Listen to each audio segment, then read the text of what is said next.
Good evening, doctors. This is Dr. Kiran from Shield Medical Affairs, and I would like to give a warm welcome to all of you for being kind enough to log in to this very interesting webinar. The topic of the day is the mysteries of ICSI and male infertility unraveled, and this is a very complex subject, and to make us understand. With a lot of practical as well as clinical experience, we have with us none other than Dr. Jatin Shah. Sir needs no introduction. However, I will just say a few words about Sir. Sir is a ART specialist. Currently, Sir is the director of the prestigious Mumbai Fertility Center from Mumbai. And Sir has got quite a lot of academic achievements. Sir co-authored quite a lot of journals and articles. To name a few, one is the Photographic Atlas of Gynecology and Obstetric Operative Techniques. Sir was awarded several gold medals during his academic tenure. Sir was associated with the prestigious KM Hospital and Research, and especially in the introduction, in reproduction during the inception and birth of India's first test tube baby. And Sir was trained. Sir had trained in IVF and ICSI with none other than Professor Arif Bongso from Singapore. Sir has been instrumental in being a pioneer in establishing IVF and ICSI centers in several cities across the country, from almost past 20 years. Just to name a few, Cochin Vijaya Fertility, Sir did the first ICSI and IVF pregnancies of Kerala. In Pune, in Agra, especially the first ICSI and Tesa ICSI pregnancies of UP State. Madurai, the Sumati IVF Center, Erode. So Sir has successfully had almost more than 500 successful pregnancies at each of the centers, and Sir is very popular for his abilities to deliver consistently high success rate and troubleshoot various clinics and laboratory problems associated with IVF practice. In terms of professional achievements, just to name a few, Sir successfully established pregnancies in more than 15,000 infertile couples way back since 1994. In 1995, Sir won the first prize in the best paper presentation category for the topic IVF in tubal factor infertility. Sir was a founder member of ASPIRE, which is the Asia Pacific Initiative for Reproductive Endocrinology, having numerous presentations and publications nationally and internationally. And currently, Sir performs almost 2,000 cycles of IVF and ICSI per year, with an average of 80 to 100 IVF pregnancies a year. In terms of publications, just to name a few recent publications of Sir, Sir conducted the largest study on the use of GCSF in patients with repeated implantation failure and thin endometrium. This was published in the year 2014 in the International Journal of Infertility and Fetal Medicine. Sir published the association between progesterone elevation on the day of human chorionic gonadotropin trigger and pregnancy outcomes in the Frontiers of Endocrinology in 2017. Sir published as early as 2018.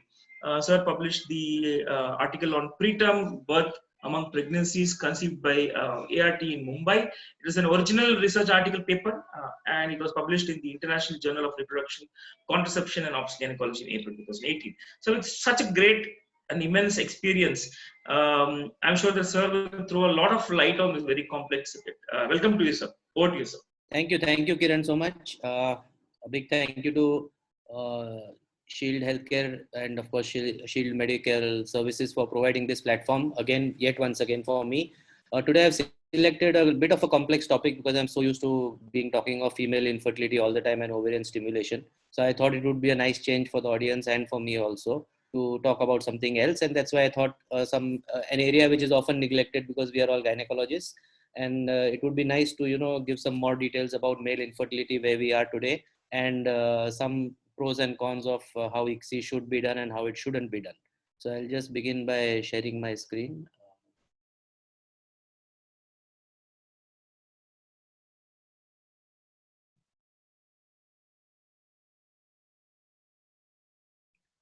Okay, so today we are going to talk about the mysteries of ICSI and male infertility unraveled. We all know that male infertility contributes quite a lot to infertility on the whole. And if you see this, it is responsible for infertility in almost 50% of the total cases of infertility. So it's a huge problem. And as gynecologists, because most IVF clinics are run by gynecologists, we often tend to neglect the man and don't give it the due attention that it requires. What are the key causes for this rise in male infertility? We know, of course, late marriage we thought always only affects the female partner, but we also know that with advancing paternal age too, there is a problem of male infertility which increases. Decline in semen quality, which we've all been discussing for the past 2 decades. A lot of environmental causes such as pesticides, occupational exposures, pollutants, and so on. Lifestyle disease is probably the #1 cause right now in terms of obesity, stress, alcohol, smoking, unhealthy diet, too much of traveling, and so on. Diabetes, especially in the Indian perspective, is very common and a common cause of male infertility. And of course, you have erectile dysfunction. Do we have evidence that sperm counts are indeed declining? Yes, we have. And you can see these two graphs here, and you can see clearly that over the period of 1973 to 2011, we have seen a 50 to 60% decline of sperm counts among men, with no evidence of any leveling off in recent years. So the decline continues to occur with every passing year. And this is indeed a cause of concern. We all know that initially sperm counts more than 20 million were considered normal. Now 15 million is considered normal. Initially it was 60 million, which was considered normal. So even the normals by the WHO are being brought down with this decline in sperm counts over the years. Is it the other way too, that low sperm count also indicates that there may be some male disease in the form of his general health not being perfect? Like low sperm counts are often indicative of the metabolic syndrome, as shown by a higher BMI and obesity, elevated blood pressure, higher risk of diabetes, heart disease, and stroke. Also, low sperm counts often indicate low testosterone, which is associated reduced mass and bone density, and could be a precursor to osteoporosis. Also, an impaired quality of life and a shorter lifespan.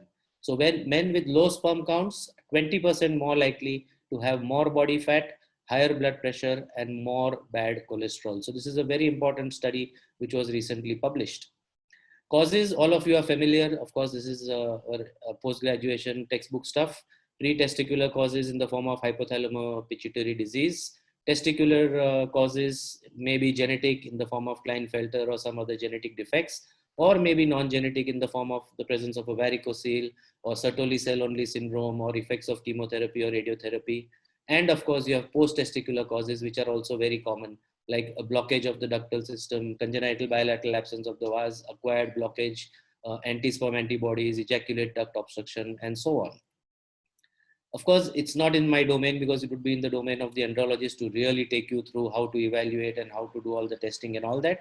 But what a gynec needs to be aware that, of course, the medically treatable conditions are such as endocrinopathies, ejaculatory dysfunction, infection, erectile dysfunction, and so on.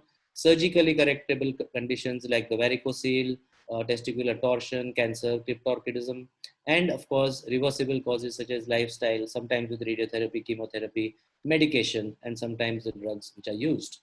In the evaluation, of course, we know that history, physical examination would be done by the andrologist. Investigations, conventional semen analysis, of course, is the most important. At least 2 semen analysis should be done before you label a man as a case of oligoasthenoteratozoospermia.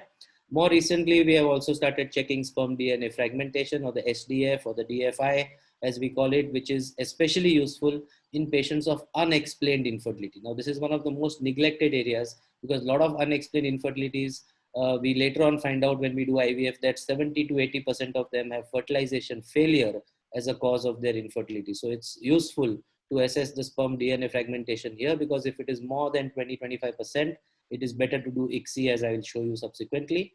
And of course, more recently, a lot of importance is also being given to the role of oxidative stress, reactive oxygen species, ROS, and so on. And several tests have now been advocated for assessing these two in the infertile man. Blood tests, of course, you would have hormone estimations. Usually just testosterone and FSH suffices. You could add LH, prolactin, and estradiol if testosterone is low.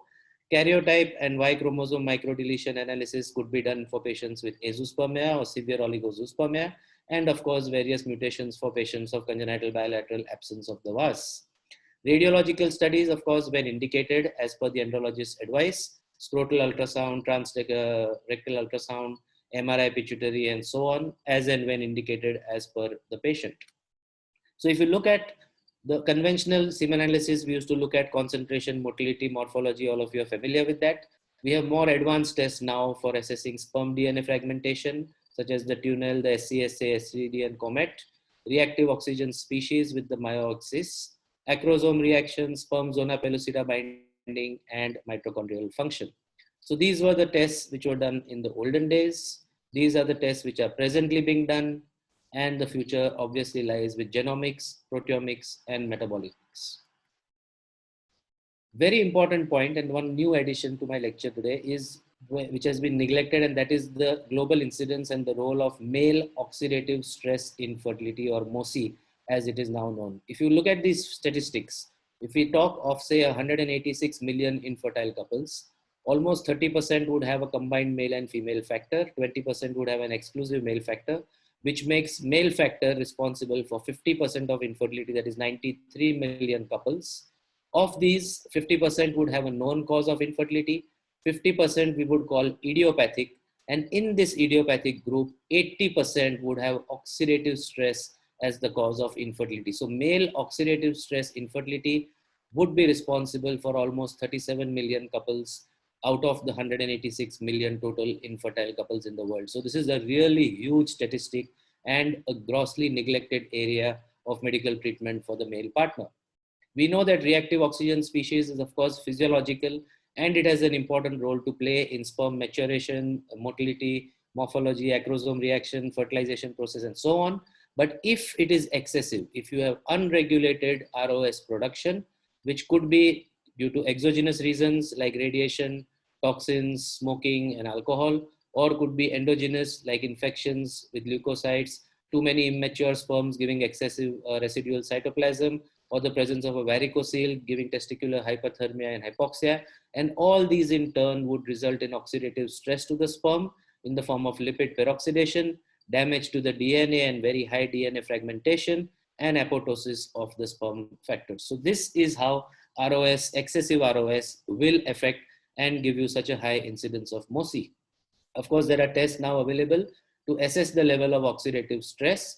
And usually the treatment would be, of course, to remove the stress factor, like for example, smoking, drinking, occupational hazards, etc. If there is infection, you treat with appropriate antibiotics. Varicocelectomy in select cases would also help to reduce oxidative stress. But the main treatment for us as gynecologists would be the administration of antioxidants. Now, antioxidants we have all been using for improving semen parameters, reducing the oxidative stress, reducing sperm DNA fragmentation, and improving pregnancy and live birth rates. Various antioxidants act at various levels, like L-carnitine is important for sperm motility, L-arginine for vitality, vitamin C and E for sperm counts and concentration, and so on. And we have a huge number of formulations in the market to select from. What is very important is that you must remember that what is the role of each of these antioxidants. So when you assess and select a particular product for a given patient, try and correlate with what the problem is. So if he has a more of a sperm oligozoospermia, then what would you prefer? If there's more of a morphology issue, what would you prefer, and so on. Personally, I prefer a combination of 100 milligrams ubiquinol and 40 milligrams resveratrol, besides, of course, vitamin C, vitamin E, and so on. And we now have this huge study published in 2020. And this is one of the largest clinical trials on actual use of antioxidants and the effect on sperm function in especially patients with idiopathic or unexplained male infertility. So they had 148 patients, of which 108 patients, almost 91%, were confirmed cases of oxidative stress infertility. So almost all of them, you could say, did have some form of oxidative stress. And with the administration of a combination of antioxidants for 3 months, you can see there is a significant increase in sperm concentration. This is post 3 months of treatment is the green. Yellow is before treatment. You can see motility improvement, progressive motility improvement almost by 143% in most of these patients. Also, you can see significant increase in morphology, 86% increase in normal sperm morphology, significant decrease in oxidative stress, and a significant decrease in sperm DNA fragmentation. So we now have evidence with this perfect huge clinical trial that antioxidants are here to benefit a lot of these patients with oxidative stress as the cause of infertility. So we know this study finally tells us that yes, it is no longer just empirical to give antioxidants, and we have evidence. It improves sperm parameters in unexplained infertility and idiopathic infertility men. And of course, you have to give it for a minimum of 3 months. You also have to take into consideration whether you can combine water soluble like vitamin C with oil soluble like vitamin E and so on. So be very careful, go a little bit more into the pharmacodynamics before you select a particular brand or formulation for male infertility. Coming to the main part, that finally, of course, once the andrologist is done, the medical treatment is done, the varicocele if required is done, you've given your antioxidants for 3 months, you've done your trial of conception, natural conception, you've probably done 2 or 3 IUIs also. Finally, it is ICSI which helped to revolutionize completely all kinds of male infertility. So even patients with severe male factor infertility, with even very poor sperm counts or 0 sperm counts, who would otherwise never have greeted their own biological offspring, today are able to have their own genetic children. Of course, it's now more than 25 years since the birth of the first IVF baby, ICSI baby, and we still have a lot of debate about where the application should be. Should we be doing ICSI for all male factor? Should we be doing ICSI for all patients of infertility? And whether it is safe enough to do so, and so on and so forth. So let's review all the available evidence to us. And am I saying as a take-home message that all male factor needs ICSI? No, it doesn't. And as I mentioned earlier, we have these recommendations from 2012 from Tourne, who very clearly said that, of course, IUI should be considered as a first-line treatment if your good gradient sperm wash on a good gradient gives you more than 1 million rapid progressively motile sperm, then you can do 3 to 6 cycles of IUI if you have a young, normal female partner. So this is very important to remember, that once you've done all your medical surgical treatments, a definite trial of IUI if you have a reasonable recovery after a good sperm wash. But if you have a very poor recovery, or if the sperms are not normal morphologically or motility wise, even after processing and all your antioxidants and medical treatment, then of course ICSI would be a first choice for moderate to severe male factor infertility. For any great breakthrough or technique in science, a little bit of history is always important and fascinating, because we know scientists, when we had IVF 42 years ago, we still couldn't treat moderate to severe male factor infertility because it often ended up with fertilization failure. So all the endeavors were to try and put the sperm closer and closer to the oocyte. And we started with zona drilling, just making holes in the zona, hoping that the sperm would go in, zona softening, partial zona dissection, finally SUSI, that is subzonal injection of a single sperm, trying to avoid penetrating the cytoplasm because scientists thought that would damage the oocyte and cause oocyte degeneration. And it was a sheer laboratory accident. One day while Palermo was trying to do a SUSI, he inadvertently punctured the ulema of the cytoplasm, injected the sperm into the center of the oocyte. He thought the egg is lost, and the next day he found a good 2 pronuclear zygote. After 48 hours, he had a lovely embryo. He transferred it to give us the world's first ICSI baby. So it was a laboratory accident which actually gave us the first ICSI baby in the world. Of course, to date, we now have more than 2 million babies worldwide born with this fascinating technique of ICSI. And the beauty of ICSI is that it is able to completely bypass a lot of problems like zona pellucida problems, irregularities, presence of anti-sperm antibodies, any dysfunction of the sperm acrosome, or the presence of sperm kinetic defects. So you practically bypass all the things that we were taught were important for fertilization of the human oocyte when you do an ICSI and help the couple to have their own biological child.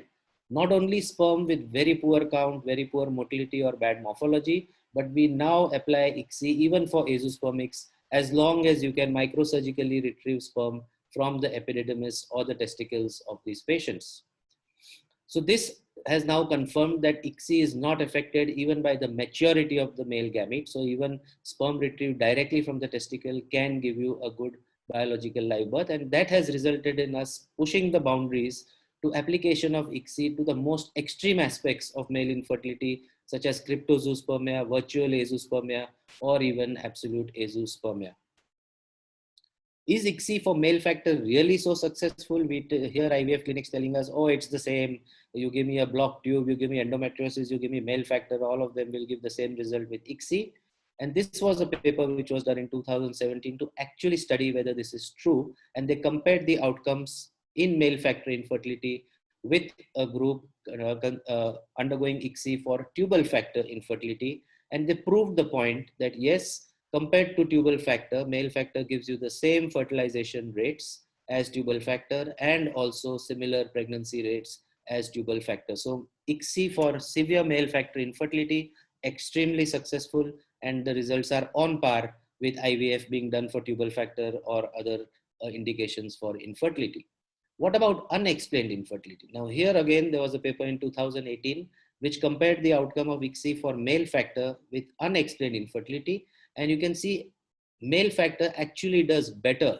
Mild male factor, mild to moderate, actually has a statistically significant higher live birth rate than unexplained infertility. And many of you would wonder why this is so, because unexplained infertility, apparently you have a man with a normal semen count, normal sperm motility, then why should the live birth rate lower? And this is where sperm DNA fragmentation comes into play, that a lot of these patients of unexplained infertility, in fact, have infertility because they have a higher incidence of DNA fragmentation in the sperm. So ultimately, the live birth rates are a little lower than actual documented male factor infertility. And even if you compare with not severe male infertility with female combined, severe male infertility alone, severe male and severe female or female, the live birth rates are pretty much on par for all these categories. So quality of specimen probably does not affect ICSI outcomes grossly as far as ICSI is concerned for male factor infertility.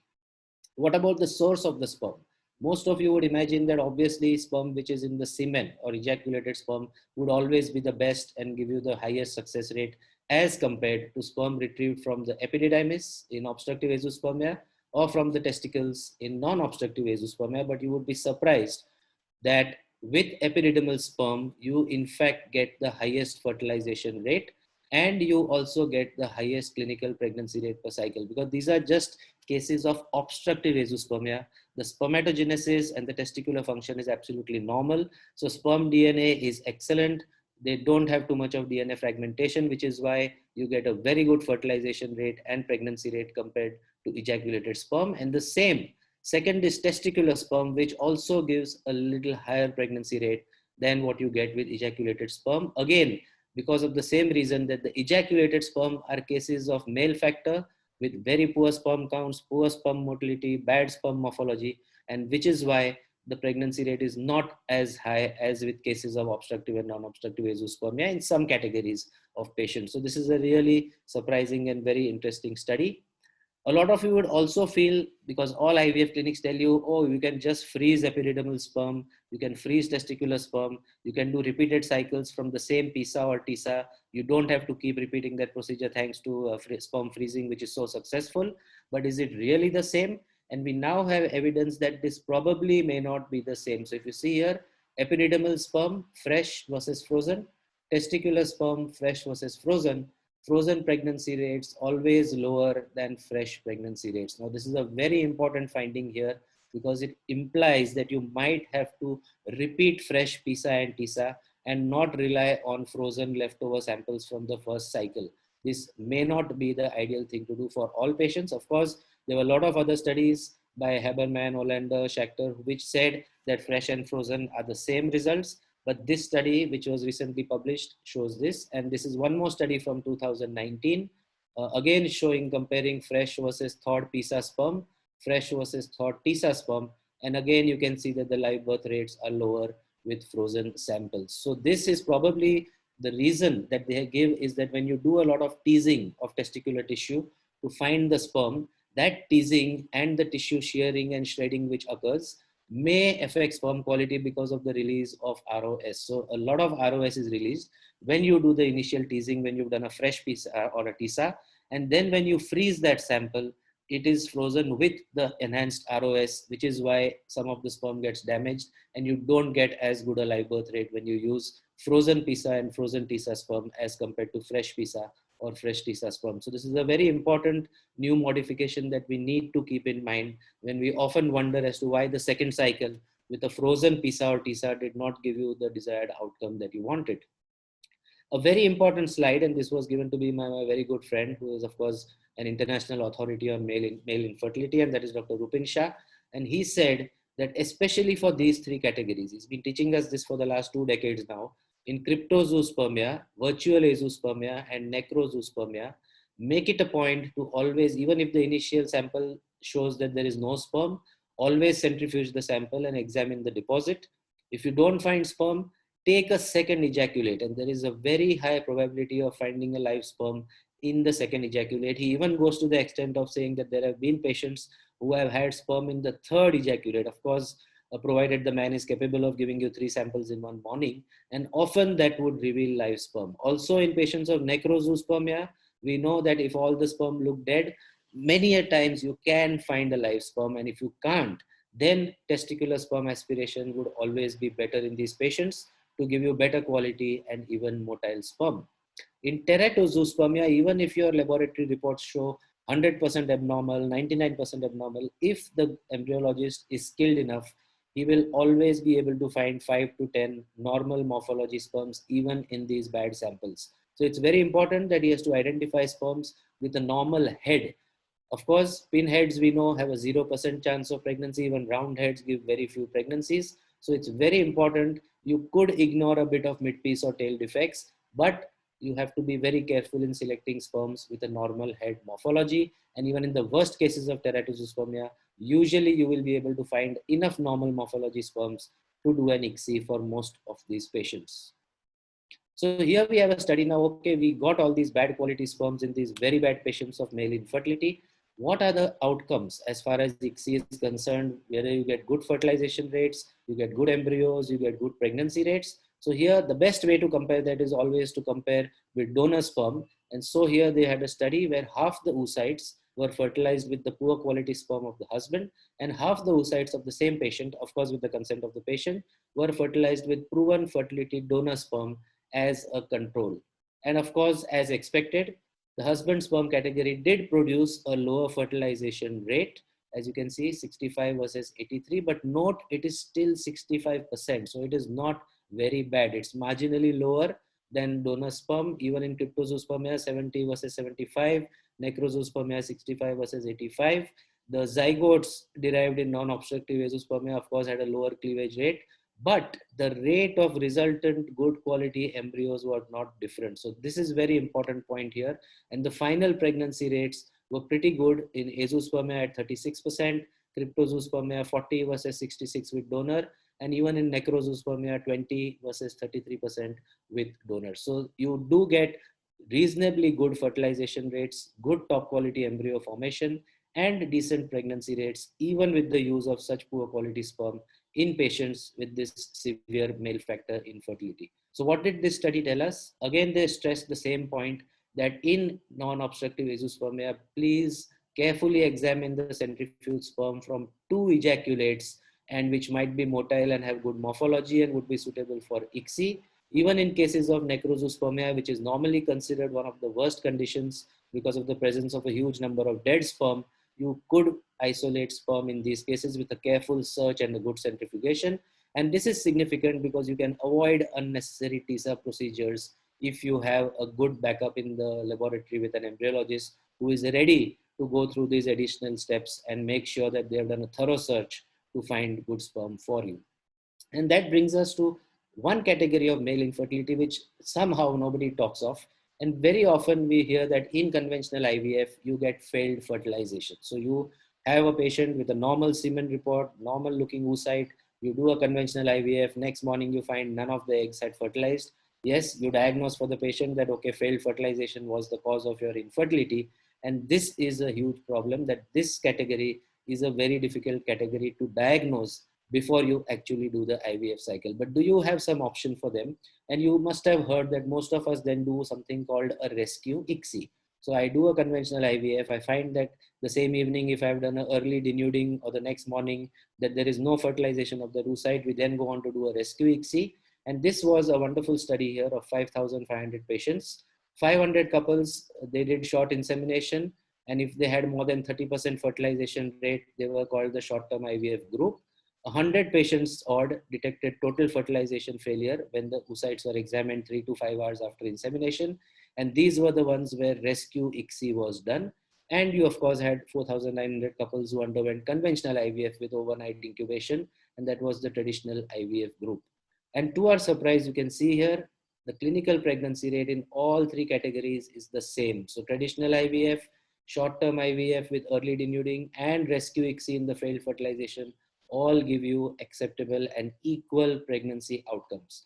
The trick, what I have been practicing for the last almost 5 to 7 years now, ever since we had a lot of freeze-all and vitrification in the clinic protocols, and we find that with rescue ICSI, try to avoid a fresh embryo transfer. Sometimes you might miss the window of implantation even if it's a day late, because as zygote, embryo, everything will develop one day late because you fertilize the oocyte one day late. So best is to freeze the embryos because the embryo quality is as good as a fresh ICSI, but sometimes implantation rates are lower. So it is important that when you do a rescue ICSI, the trick is to do a freeze-all and don't do a fresh embryo transfer when you do rescue ICSI. So of course, this paper did fresh transfers and still showed the same pregnancy rate, but it's again your own experience. I feel frozen does much better in this category of patients. And that brings us to a very important area of male infertility, and that is sperm DNA fragmentation. We keep talking of DFI. A lot of DFI reports are advised to the patient, but what is the real role of this DFI? So we know that in unexplained male infertility, or even cases of unexplained infertility in general, there is a higher incidence of DNA fragmentation in the male partner. Also, we know that this high DNA fragmentation might affect IVF and ICSI results. And we also know that more than 30% of men undergoing ICSI for moderate to severe male factor infertility show high percentage of sperm DNA fragmentation. Because of this DNA damage, you will have reduced rates of fertilization at conventional IVF. You will have impaired development of the embryo. You will have increased early miscarriages. This is very important, that DFI, high sperm DNA fragmentation, is a cause of early pregnancy loss as well. So it's very important to remember this. The first paper came, of course, in 2000 when Larson showed with the SC assay, that is the sperm chromatin structure assay, that if more than 27% of sperms show high DNA fragmentation, you will not get a pregnancy even if your semen analysis parameters are normal. So you have a patient with a normal count, normal motility, normal morphology, but if you have more than 27% of DNA fragmentation, you are unlikely to get a pregnancy naturally or with IUI or with conventional IVF. The problem is we have too many tests available today for assessment of sperm DNA damage. There is no real standardization between the various assays. For example, the same man may show a higher DNA fragmentation with one test and show a lower fragmentation with the second test. Even within the same man, the same test, if done say 1 month apart, may show totally different or conflicting results. So as of now, this is the problem, that there is no definite cutoff, and there is a lot of inter-assay, intra-assay variation with all the available tests as of now. And that is why it is not yet recommended as a routine first-line test for every male infertility who walks into the clinic, but it could be useful for these three categories of patients: those with unexplained infertility, those with recurrent IVF ICSI failures for some unknown reason, and patients of recurrent miscarriages. So these are three categories where estimation twice of the DNA fragmentation might be beneficial for these particular male factor patients. So here you can see how this was the huge paper in 2015 comparing live birth rates with IVF and ICSI and the connection or the correlation with sperm DNA fragmentation. And as expected, of course, patients with lower DNA fragmentation had higher live birth rates with IVF as well as with ICSI. But they went one step further, and when they corrected for female-related infertility, they found that there was a shift in the ICSI group. So when you correct for female factor infertility, they actually found that ICSI is better and gives you better live birth rates in men with high sperm DNA fragmentation. So this is the important take-home point here, that whenever you see a man with a higher DNA fragmentation, even if the count, motility, everything is normal, ICSI would be better than conventional IVF for this group of patients. You might also have heard a lot of talk recently that in patients with high DNA fragmentation, should you use ejaculated sperm at all? Or is it better to do testicular sperm aspiration? Because we know that a lot of the DNA fragmentation occurs during the sperm journey from the testicle to the outside. So if you remove or aspirate sperm from the source or from the testicle, would you get better clinical outcomes than using ejaculated sperm in this particular category of patients with high sperm DNA fragmentation? So this was one of the initial studies by Esteves in 2015, 172 patients undergoing ICSI. idiopathic oligozoospermia, persistently high sperm DNA fragmentation of more than 30%. And he clearly showed that when you use testicular sperm, you have a 80% reduction in the percentage of sperm having DNA fragmentation. So you can see here that testicular sperm considered to be much better than ejaculated sperm for patients with a high incidence or percentage of SDF. Again, this study, which compared ejaculated versus testicular sperm, no difference in clinical pregnancy. You can see between both the arms, ejaculated versus testicular, but significantly lower miscarriage rate with testicular sperm. So this in turn gave a much higher live birth rate when you use testicular sperm as compared to ejaculated sperm for this category of patients. I repeat, this is not being recommended for all patients of male infertility. This is only for patients who have high sperm DNA fragmentation. So we now have a lot of evidence, and there's one more paper here, meta-analysis, again favoring testicular sperm with ICSI for patients with high sperm DNA fragmentation. And yet once again in 2018, again showing much higher live birth rate with testicular sperm, although fertilization rate was similar, number of top quality embryos was similar, but clinical pregnancy rate shot up from 14 to almost 40% when testicular sperm was used for patients with a high SDF. Then there were the counter argument papers that yes, testicular sperm might have lower DNA damage, but it has significantly higher aneuploidy rates with chromosomes 13, 18, 21, X and Y. And here you see this paper which showed that testicular sperm DNA damage was less, 40.6 went down to 15%, but aneuploidy rates from 5.77 went up to 12.41%. So this was the slight controversy here, that even if you get sperm with lower DNA fragmentation, you might be having sperm with higher aneuploidy. But to counter that, again, we have this more recent study that when they changed the method by which aneuploidy screening was being done for these patients, they found the reverse, and that is a higher incidence of aneuploidy with ejaculated sperm as compared to testicular sperm. So again, proving the point that testicular sperm is better both from the point of view of DNA fragmentation as well as aneuploidy. And of course, we need more RCTs to confirm this finding, but very interesting that by changing the method of aneuploidy screening, they actually showed a reversal of role of testicular and ejaculated sperm. So what do we know as of now for sperm DNA fragmentation? That of course you have to treat the underlying conditions when you have high sperm DNA fragmentation like varicocele, antioxidants and so on. You also have to consider that you might get higher aneuploidy rates even if you get sperm with lower DNA fragmentation with testicular sperm. But I showed you that recent paper, which is some kind of a good news for us. We also need more evidence to know, okay, who exactly can really benefit from this strategy. But the current evidence and a lot of papers which are available currently suggest that testicular sperm is better than ejaculated sperm and more promising in these patients to deliver a better live birth rate. We also hear a lot of talk of IMSI, that is intracytoplasmic morphologically selected sperm. Of course, there are publications both for and against.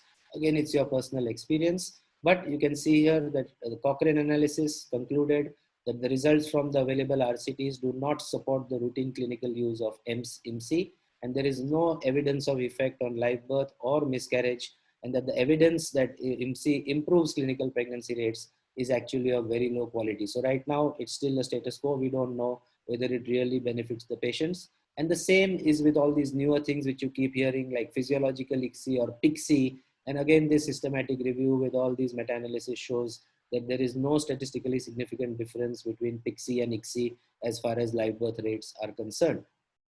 Of course, we cannot have a talk on male infertility and not talk about azoospermia, because almost 15% of male infertility will be the azoospermic men.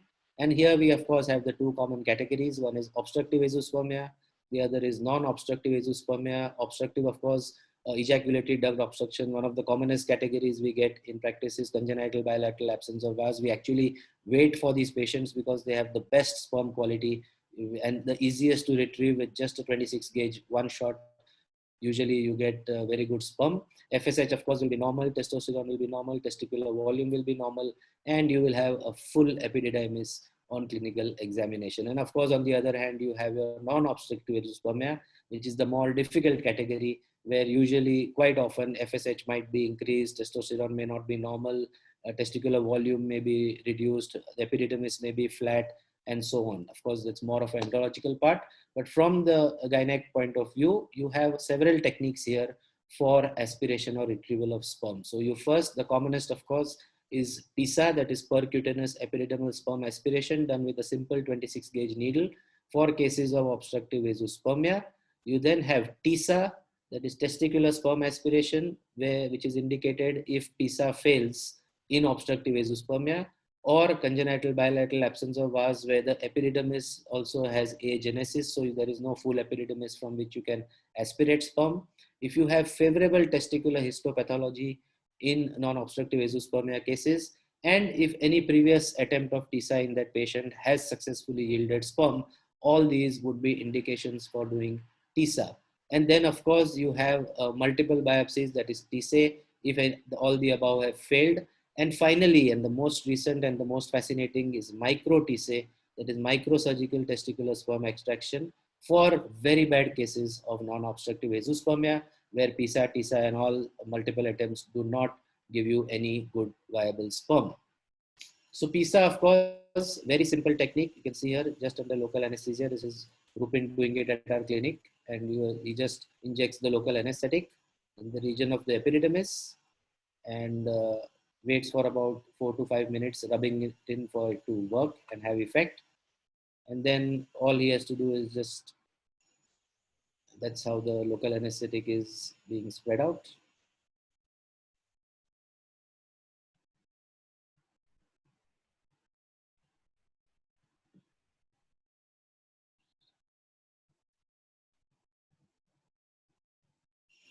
Yeah, that's the 26 gauge needle. You can see with a tuberculin syringe being injected in the epididymis, aspirated with some little culture medium in the syringe. And that's how easy it is. And then the syringe is sent to the embryology lab, where they will screen. And usually in a case of CBAVD or a classic obstructive azoospermia, the first or the second aspiration would give you lots and lots of good morphology motile sperm. So this is, of course, one of the heartening areas where the results are really good with epididymal sperm aspiration. Of course, the misconception is that all obstructive azoospermia needs PISA with ICSI, and this is a very important, again, area which needs to be understood, that VEA and other options should always be explored in consultation with your andrologist. Please remember that a patient always prefers natural conception versus IVF. So it is important to discuss all options with the patient before you make a decision. And just to compare the two, for example, a VEA is a daycare surgery, 60% chance of getting a sperm count in 6 to 12 months, 30 to 40% chance of a natural pregnancy, less expensive, second and third child come on their own, don't need any treatment, and the patient can freeze sperm for future ICSI. On the other hand, ICSI, quicker time to pregnancy, you don't have to wait the 6 to 12 months. If it's successful, it's within a month or two. No surgery involved for the male partner. Of course, the normal female partner has to take a lot of hormone injections. 50% chance of a live birth, quite expensive as compared to VA, and every attempt is charged separately. So these are the, of course, pros and cons of doing VA versus a PISA and ICSI. But when is ICSI preferred, and where you don't have to think too much that no, this patient does need ICSI straight away? If you have an elderly patient, say the female partner is 37, 38, with a low AMH, or even a young patient with a low AMH who doesn't have time on hand from the female partner point of view, or the couple is an extreme rush and cannot wait the 1 year for a pregnancy, or patients who are not good candidates for surgery, such as those with extensive epididymal damage with filariasis, tuberculosis, hydrocele surgeries, and so on. So it's again an important decision to be taken that not every patient has to rush into ICSI, and there are other options which are equally successful. Then, of course, you have Tesa, where we just use a butterfly set and to take about 3 to 6 biopsies from each testicle. And this is usually done if PISA fails, if PISA doesn't give you sperm in an obstructive azoospermia, or of course, all patients of non-obstructive azoospermia where a Tesa ICSI would be the preferred treatment of choice. So of course, this is the conventional Tesa which we used to do, Tesa, which was an open biopsy, which we no longer do. We do multiple needle biopsies from both the testicles, and you have the more modern micro Tesa. Now, what are the pros and cons of this? With conventional biopsy, the advantages were, of course, a short surgical time, Disadvantages were decreased rate of sperm retrieval because you just take a random biopsy from one area of the testicle. And in these difficult cases of non-obstructive azoospermia, there may be just one area in one testicle which might be producing a few sperm. And that is why it's important to take 3 to 6 biopsies from different areas of each testicle. More chance of complications such as hematoma because you might injure inadvertently testicular vessels, and sperm retrieval rate is usually around 45%. On the other hand, with micro Tesa, you have a sperm retrieval of almost 63%, less damage to the testes because under the microscope, you can totally avoid damage to any vascular structures. Testosterone levels return to 95% of the baseline as against 85% with conventional biopsy. Disadvantage is, of course, long learning curve, availability of an operative microscope of that category, the need for general anesthesia, and of course, it takes an hour or two to do the procedure, and therefore the cost factor also comes into play. A very important slide here, and a lot of us see one report of a histopathology of a previous testicular biopsy which says no spermatogenesis seen, and we assume that this patient needs a donor sperm, and we straight away tell the patient you have no other option except to take sperm donation.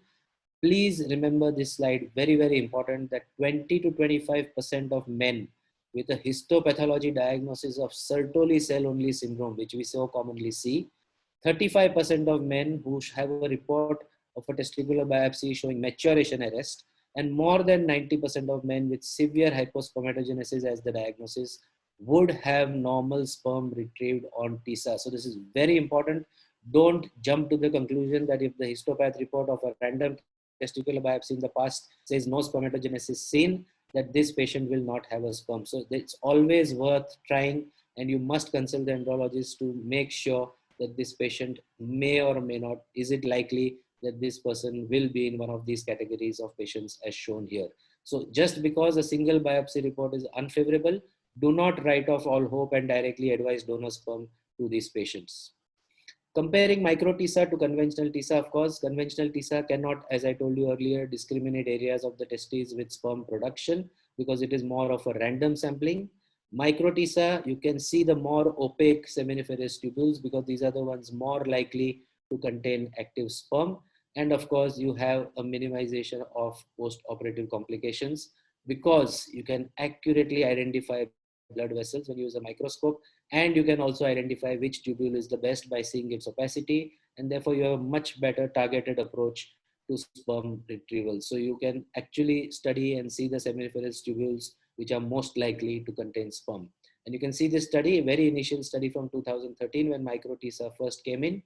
Sperm retrieval rate, you can see from various categories of male infertility, patients of chemotherapy, sperm retrieval rate of almost 48%, pregnancy rate 40%, Klinefelter's 65%, cryptorchidism where we usually write it off, 64% chance of sperm recovery, AZFC deletions 72%, overall all categories put together, more than a 50% chance of finding sperm with micro Tesa, and excellent pregnancy rates in all these very difficult cases of male infertility. So of course, we know that micro Tesa is a very effective method for treatment of non-obstructive azoospermia and will help a lot of these patients when combined with ICSI to obtain their own genetic offspring. So again, this paper showed when you have hypospermatogenesis on histopathology report, 100% sperm recovery with micro Tesa in patients of cryptorchidism, 60.9%, Sertoli cell-only syndrome, 11.8%, spermatogenic arrest, 0% as per this particular paper from 2018.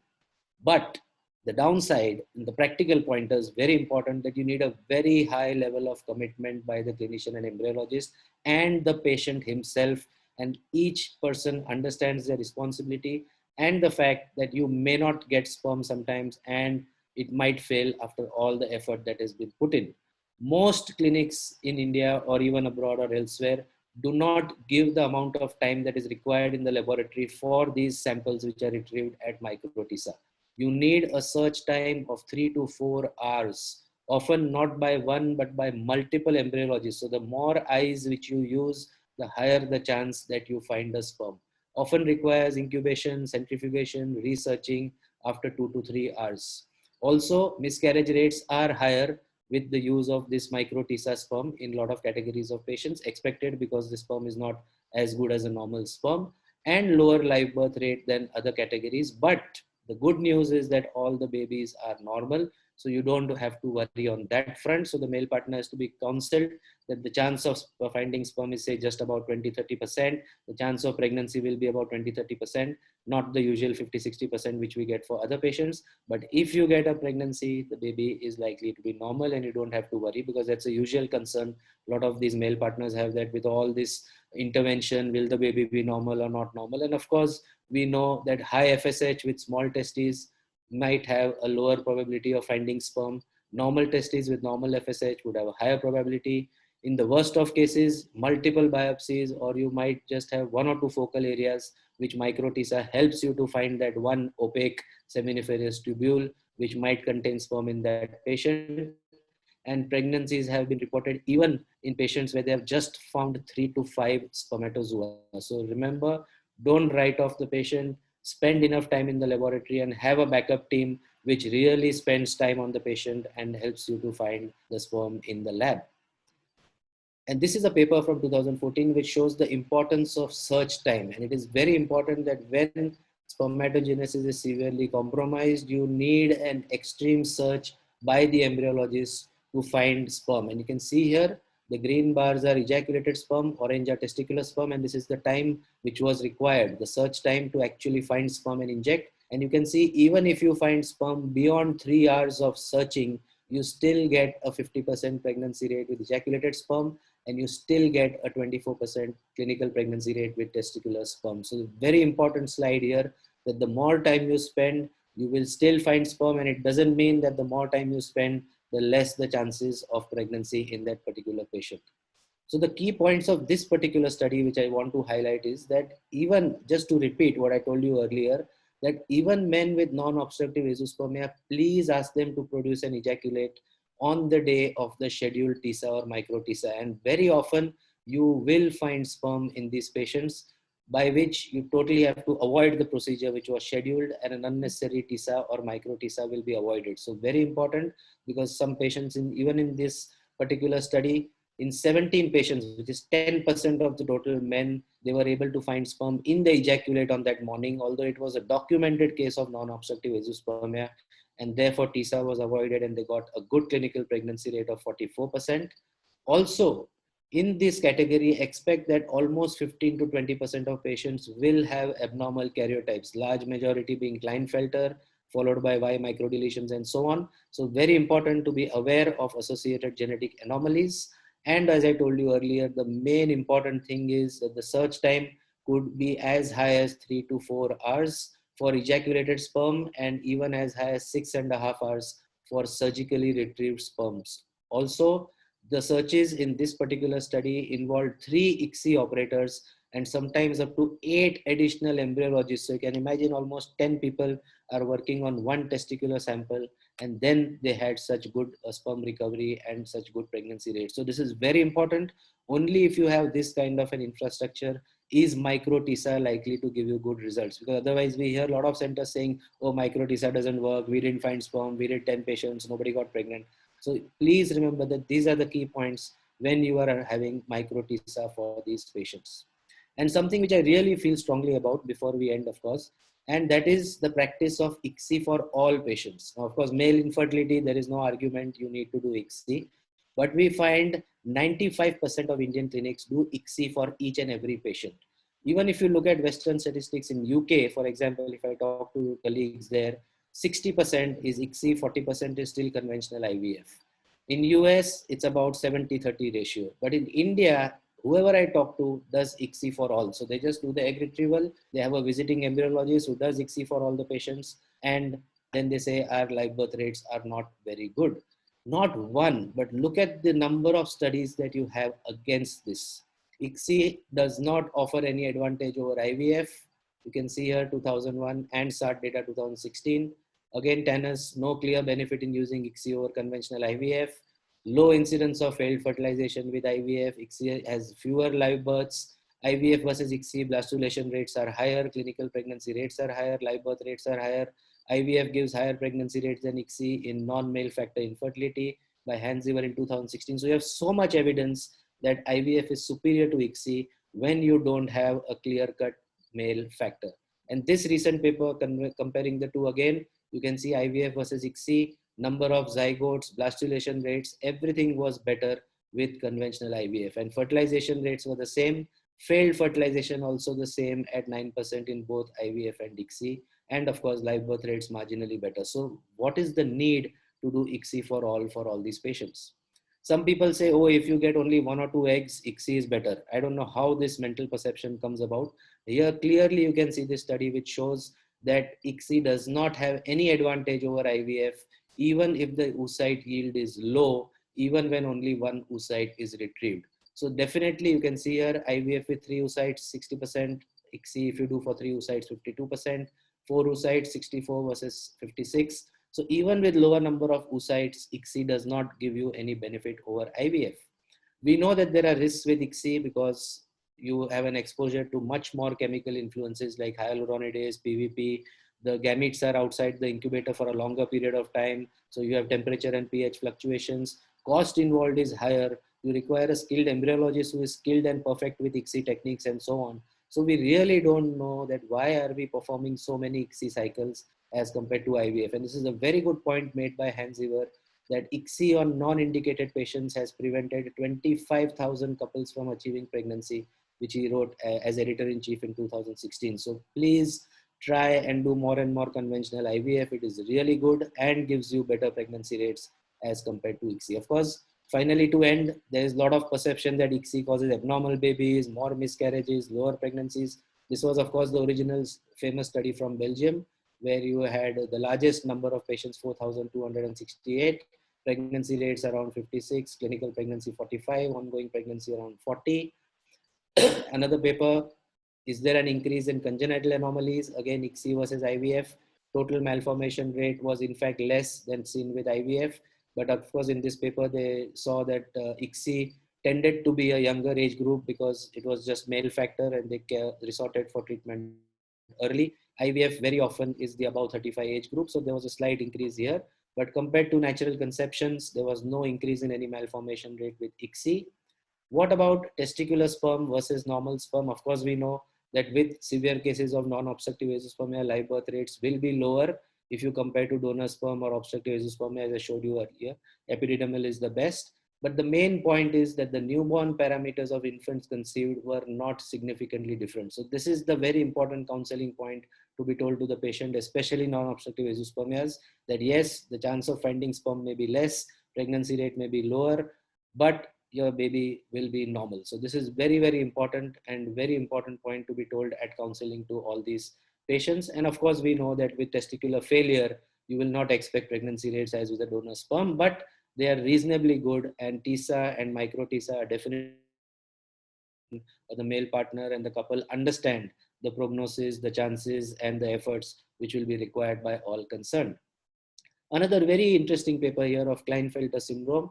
65 patients with non-mosaic Klinefelters who were treated with Tesa and ICSI. Sperm recovery was seen in 40% of the patients. 16 clinical pregnancies, 14 had a successful delivery, 17 newborns, and this was very important to reassure men with Klinefelters that there is no increased risk of transmitting their genetic problem to the offspring with Tesa and ICSI. So again, very important counseling point. What about safety? Of course, there were a lot of critics who said that ICSI completely bypasses natural sperm selection. So we are not sure what effect it will have on the growth, the cognitive development, the postnatal well-being of the offspring, and their future reproduction. There was major concern that the male offspring might be born with the same genetic problem and might also suffer from infertility in the future. But as of now, most of the literature which has followed up these babies from neonates to adolescents have shown absolutely normal physical and psychological development. You have a lot of studies to that effect.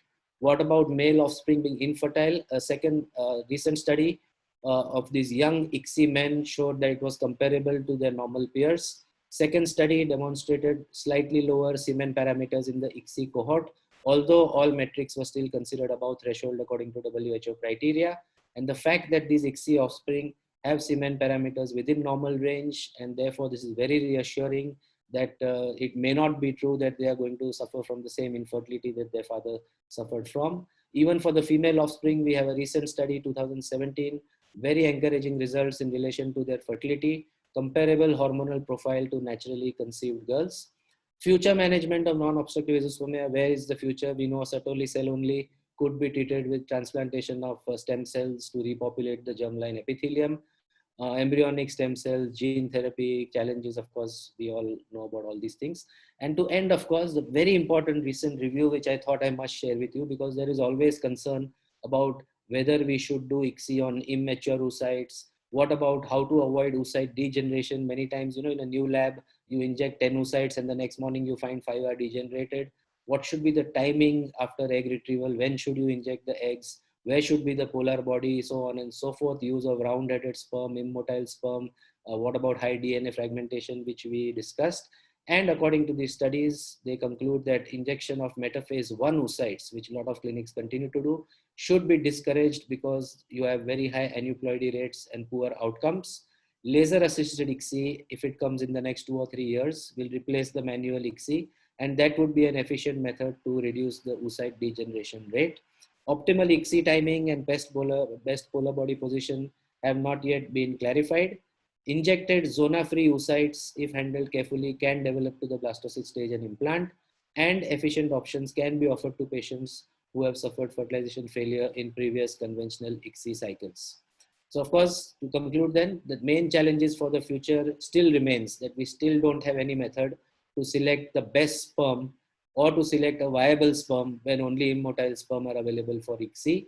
We don't know yet how to filter out sperm with fragmented DNA from an ejaculate. Although we do ICSI, ICSI gives you a better outcome, but we still cannot eliminate this problem completely.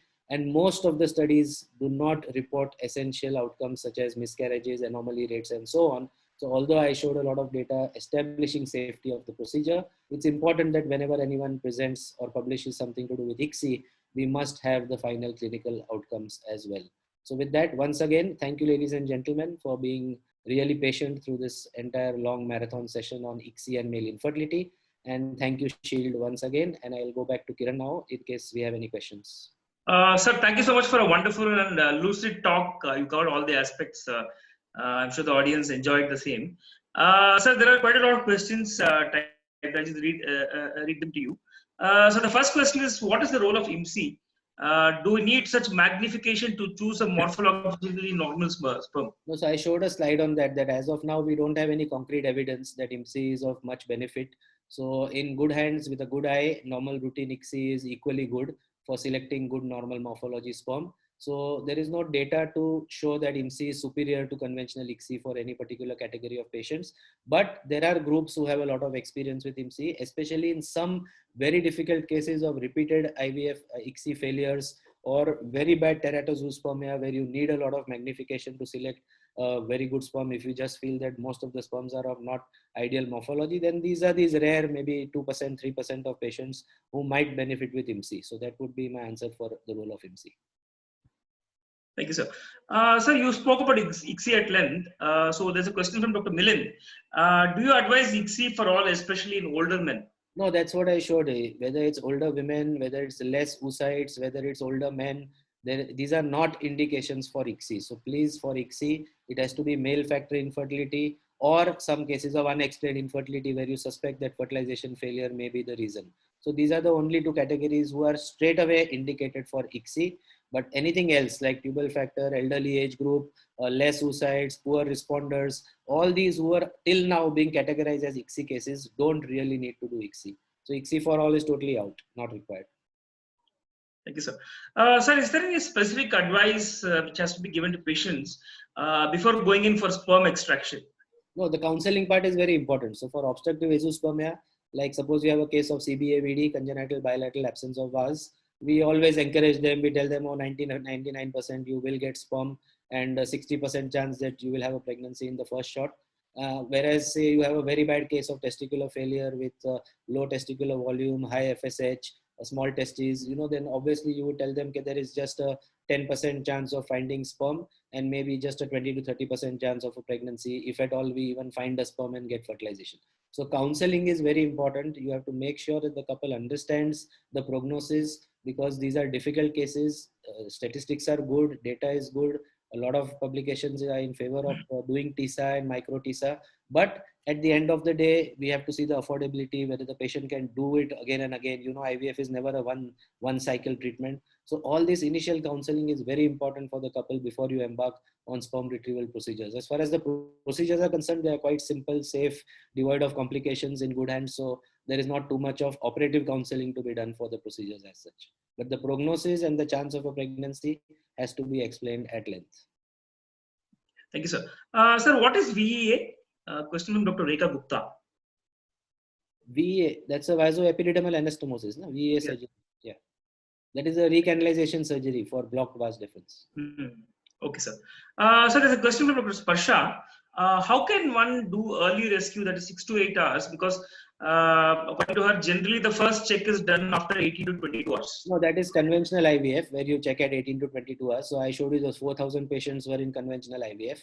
600 did the short denuding. Even at our own clinic, suppose we inseminate at 9 in the morning, we denude the oocytes at 2 o'clock or 3 o'clock in the afternoon. So within 5 to 6 hours is when you can denude and make out if there is fertilization failure. So you don't have to wait for the next day.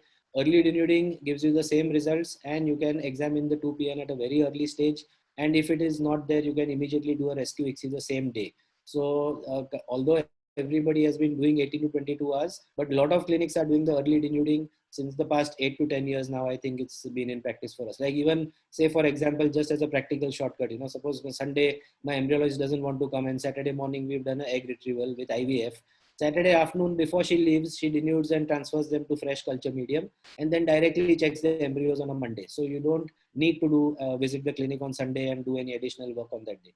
So this gives you the absolutely the same results. There is no difference, and you have an early diagnosis of total fertilization failure. So rescue ICSI, the earlier it is done, the better is the outcome.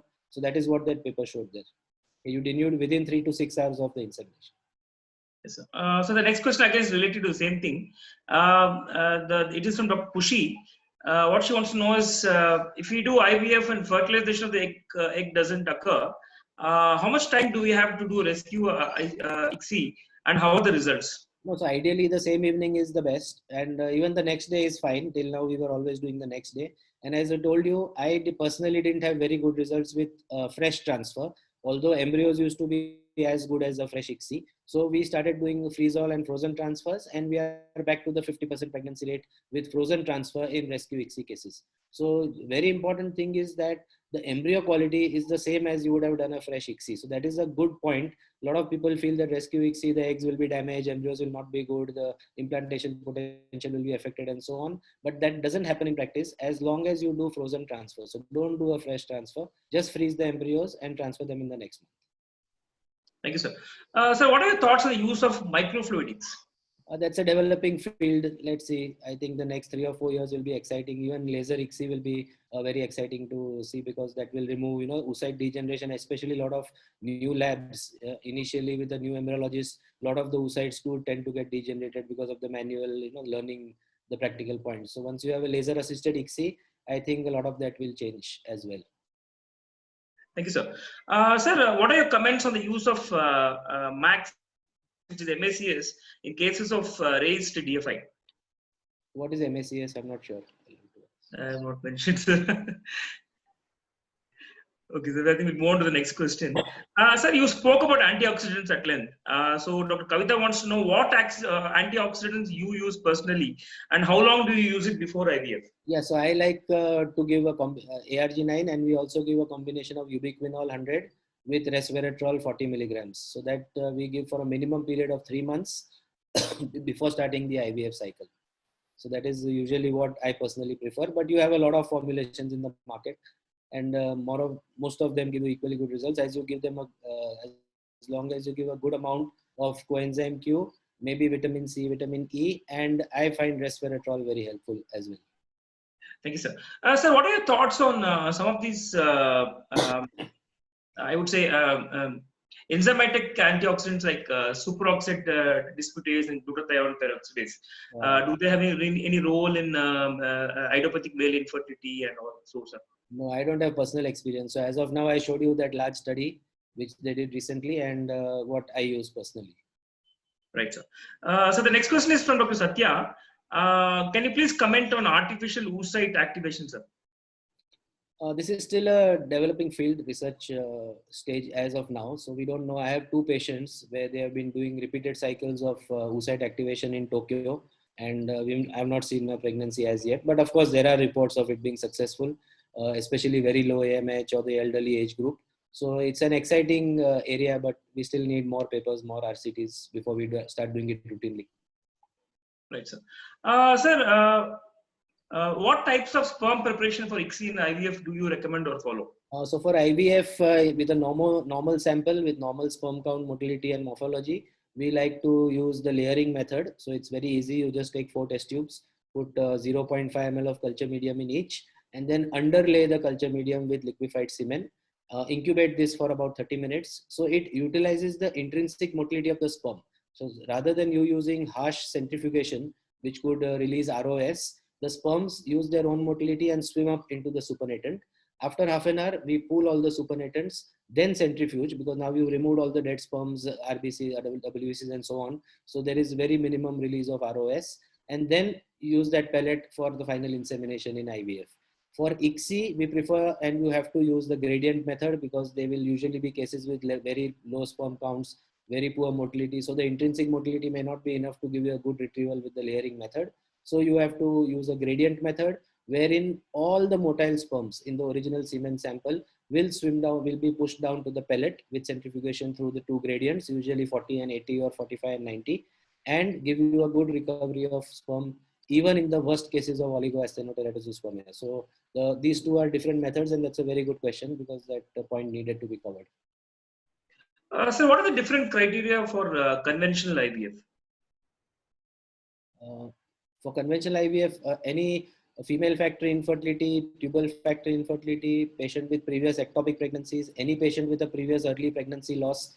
Why these factors? Because then you have proven fertility. You know that her eggs have been fertilized by their husband's sperm. So if you have proven fertility, you know that she cannot have failed fertilization in IVF. So any secondary infertility will be a candidate straight away for primary IVF. Even patients of unexplained infertility where I see absolutely normal sperm factor and I feel that it's a borderline AMH or a egg oocyte problem, we prefer to do IVF because the incidence of failed fertilization as per the international literature and our own experience is very, very low. So it's a bit overhyped. And even if that occasional failed fertilization occurs, you can always do rescue ICSI and a frozen transfer and get the same pregnancy rate back. So almost 40 to 45% of patients in our clinic undergo conventional IVF, and just the remaining 55% or so will undergo ICSI. So it's almost a 50-50 ratio IVF and ICSI at our clinic. Right, sir. Sir, there was an earlier question on MAX. So Dr. Naresh Prabhu explains that it is magnetic assisted cell sorting for routine sperm selection. Oh yeah, actually, okay. So that was so now that we've not used this, so I don't have much practical experience with it. I have probably read the same as what he's read. We still are looking, because I was in talks with the Israeli company where we are trying to devise some technique wherein just by volumetric study of the sperm, you can find out if that sperm has normal DNA or not. So that is the main important concept, where you will have 100% separation of normal DNA sperm from fragmented sperm. Now this is still in the research stage and still not it has come out. I think magnetic assisted sorting is also pretty reliable, but I'm not sure of the statistics that do you get 100% separation of normal and fragmented sperm, or is it some mixing still occurs. So we need a little more research there, but it's a good question. And since so many people are asking, I think I need to read up on that. Sir, there are a few papers which I came across recently which speak about the role of myoinositol in improving the sperm function. Any thoughts on that, sir? Myoinositol, no. Not. Yes, sir. One question from Dr. Kushi. What is the sperm concentration for IVF per oocyte? Usually it's 100,000, so 100,000 sperms per oocyte minimum you need, but up to 500,000 is also okay. There's no problem. Too much of sperm is to be avoided because otherwise you get polyspermic fertilization. So usually there is a counting chamber and just 1 to 200,000 sperm per oocyte usually suffices. Right, sir. Sir, there are a lot of requests for a presentation. I think we are actually recording this session, sir. So with your permission, we can probably share the recording as well. Yeah, sure, no problem. Great. Yeah. Yes, sir. Thank you, sir. So lots of compliments from. Yeah, I'm seeing them on the chat. Thank you. Thank you Yes, to sir. everybody. Thank you to the audience for always being so appreciative. So that keeps us going with these webinars. So there's a comment from Dr. Natesh Prabhu. Myoinositol-based supplements can be given for patients with low FSH. Again, I don't have personal experience with that because most of the time we just give the routine antioxidants, and anything which is a bit complicated, we refer to the andrologist because it's not in our domain to keep medicating the male partner. So normally I prefer to send the patient to Dr. Rupincha or one of our andrologists who will then give all these treatments. At the most, we use the ubiquinol with the resveratrol for 3 months if it's idiopathic or whatever, high DFI. Hello, sir. So can I ask a question now? Sure, no problem. Yeah. Dr. Natesh Prabhu here. Yeah, hi Natish. I have attended your talk recently also. Excellent speaker, sir. I just want to give a compliment for you. Thank you. Thank you. So a few clarifications, because we had a geneticist from a National Institute of Research. Yeah, like they released a recent draft. ICMR has released a recent draft saying that if the patient is having any sperm count less than 15 million per ml, it is very wise to do YCMD. Why? Because when there is YCMD positive, or Y chromosome microdeletion positive, then we proceed with DFI, because anyway we know, like when there is YCMD, there will be high DFI, Yeah. and the role of antioxidants won't be there when there is YCMD. So we have to go a side ahead for ICSI and do a PGT and further do a transfer. Yeah, that's a good approach. I showed you that part also. So that's not a problem. These are all gray areas. So, there'll never be a black and white. It's always going to be gray. Okay, whether to do ICSI, whether antioxidant. That's why antioxidant till now we all thought it was empirical, but now we are getting studies and trials where they're actually showing documented that there's improvement in all the parameters, reduction in sperm DNA fragmentation. So that's an interesting point you made there. Sir, which DFI testing method you use? Like, do you use SCSA or SCD? No, SCST, I think. SCSA. Yeah. By flow cytometry. And you use Meoxis for ROS? We're not doing it routinely as of now. We just give the antioxidants anyway. Okay. So, and like any specific say on this, what is resveratrol? So which patient do you prefer resveratrol? No, all of them. It's an anti-aging agent, and somehow we've had very good results both for low AMH in female infertility and for all kinds of male factor in male infertility. So it really works well. Thank you, sir. Yeah, thank you. Okay, Kiran. So I think we can wind up here. Yeah, sir. So thank you so much on behalf of Shield Healthcare as well as the audience, sir, for giving a wonderful talk. And as usual, it was very in-depth, and thank you so much for patiently answering all the questions also. Thank you so much. My pleasure. Thank you. Thank you, everybody. Thank you.